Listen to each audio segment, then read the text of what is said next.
Small to Vast, from I-16 to Me-262, this is a full catalog examination of every major fighter aircraft that defined air combat in the Second World War, in complete operational and technical context. Supermarine Spitfire Mk-I through Mk-9. The Supermarine Spitfire was the primary British single-seat interceptor of the Second World War. Its battlefield role was air superiority and homeland defense. It was conceived as a high-performance monoplane capable of rapid climb and tight maneuvering. The aircraft featured an all-metal stressed skin airframe. Its elliptical wing was designed to reduce induced drag while preserving structural strength. Early variants were powered by the Rolls-Royce Merlin inline engine, delivering smooth power and high-altitude performance. Armament evolved rapidly. The Mk-I carried 8.303 Browning machine guns. Later versions incorporated 20mm Hispano cannons combined with machine guns to increase lethality against armored aircraft. The Spitfire's primary strength was maneuverability. Its turn radius and roll response allowed British pilots to engage on favorable terms against early German fighters. Its visibility and cockpit ergonomics also contributed to pilot effectiveness. Limitations were present. Early Spitfires had limited range, restricting operational endurance. Maintenance was complex due to tight engine tolerances and specialized wing construction. The Spitfire was used extensively over Britain, Western Europe, North Africa, and the Mediterranean. It served as both interceptor and escort depending on theater and variant. By the Mk-9, it was adapted specifically to counter the Focke-Wulf FW-190. Operational insight defines its legacy. The Spitfire was never withdrawn or replaced during the war. Instead, it evolved continuously, maintaining frontline relevance from 1939 to 1945. Messerschmitt Bf 109E through G. The Messerschmitt Bf 109 was the backbone of German fighter forces. Its role was interceptor, escort, and air superiority fighter. It was designed for speed, climb, and concentrated firepower. The airframe was compact and lightweight. It used a narrow-track landing gear mounted to the fuselage, reducing wing stress but increasing ground handling difficulty. The aircraft was powered by Daimler-Benz inverted V12 engines optimized for fuel injection. Armament varied by model. Early Emil variants carried wing-mounted cannons and fuselage machine guns. Later Gustav models centralized heavier armament around the engine for improved accuracy. Strengths centered on climb rate and acceleration. The Bf 109 could dictate vertical engagements. Its fuel-injected engine allowed negative G maneuvers unavailable to carbureted opponents. Its limitations were operational. Short-range restricted escort capability. The landing gear caused high accident rates among inexperienced pilots. The Bf 109 served on every German front. It fought over Poland, France, Britain, the Soviet Union, and North Africa.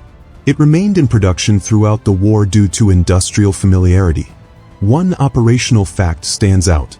Despite newer designs, the Bf 109 accounted for the majority of German fighter victories. Its success was tied as much to pilot training as to design. Mitsubishi A6M0 Model 21 and Model 52. The Mitsubishi A6M0 was the Imperial Japanese Navy's primary carrier-based fighter. Its role was long-range escort and fleet air defense. It was engineered around extreme weight reduction. The Zero used a lightweight aluminum structure. It omitted armor protection and self-sealing fuel tanks. This allowed exceptional range and maneuverability at the cost of survivability. Armament consisted of two 20mm cannons and two machine guns. This combination provided high initial lethality. However, limited ammunition supply constrained sustained combat. The Zero's greatest strength was agility. It outturned nearly every Allied fighter in the early war. Its long range enabled strikes deep into enemy territory. Its weaknesses became apparent by 1943. Lack of armor made it vulnerable to concentrated fire. Structural limits prevented high-speed diving maneuvers. The Zero was used across the Pacific and Southeast Asia. It dominated early campaigns in the Philippines, Malaya, and the Dutch East Indies. Later, it was increasingly outclassed by newer Allied designs. A critical operational insight defines the Zero. Its design reflected pre-war doctrine emphasizing pilot skill over protection.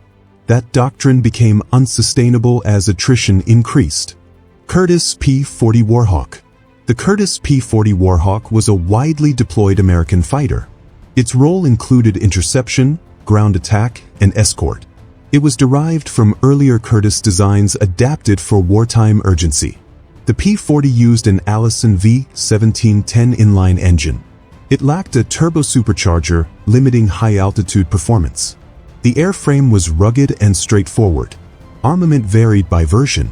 Most carried 6.50 caliber machine guns. This provided heavy firepower effective against aircraft and ground targets. Strengths lay in durability. The P-40 could absorb significant damage. It performed well at low and medium altitudes. Limitations were pronounced at altitude. It could not compete with advanced interceptors above 15,000 feet. Climb rate was inferior to contemporaries. The P-40 served in multiple theaters. It fought in China, North Africa, the Pacific, and the Soviet Union. It was especially effective in the hands of experienced pilots. One historical insight remains central. The P-40 was not the best fighter of the war, but it was available when nothing else was. Focke-Wulf FW-190A and D series. The Focke-Wulf FW-190 was Germany's second major single-seat fighter of the war. Its battlefield role was air superiority, bomber interception, and ground attack. It was designed to complement and eventually surpass the Bf-109. The aircraft used a radial BMW 801 engine in its early variants. This provided exceptional low and medium altitude performance. The airframe emphasized strength, ease of maintenance, and pilot protection. Armament was heavy by contemporary standards. The FW-190A series carried multiple 20mm cannons and machine guns. This made it particularly lethal against Allied bombers. Strengths were immediate and pronounced. Roll rate was superior to nearly all opponents. Firepower concentration allowed short, decisive firing passes.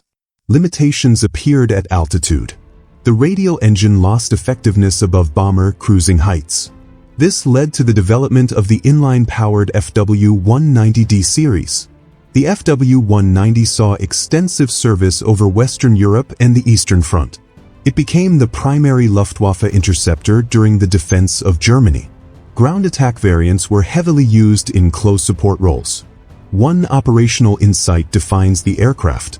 The FW-190 shocked Allied pilots on its introduction.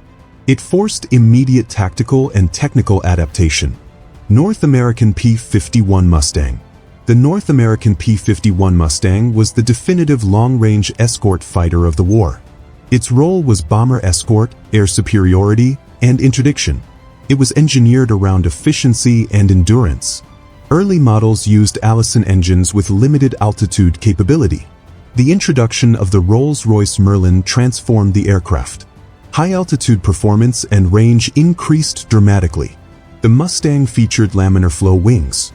This reduced drag and improved cruise efficiency. Internal fuel capacity was supplemented by external drop tanks.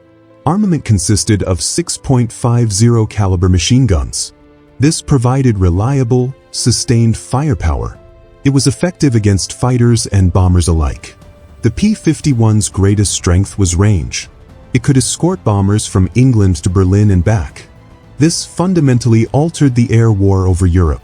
Limitations were minimal by late war standards. The aircraft required experienced pilots to exploit its full capability. Early versions were vulnerable without proper escort doctrine. The Mustang operated primarily in the European theater. It also saw service in the Pacific late in the war. Its impact was strategic rather than tactical alone. One operational fact is decisive. The P-51 did not merely fight the Luftwaffe. It enabled its systematic destruction. Yakovlev Yak-3. The Yakovlev Yak-3 was a late-war Soviet frontline fighter. Its role was low-altitude air superiority.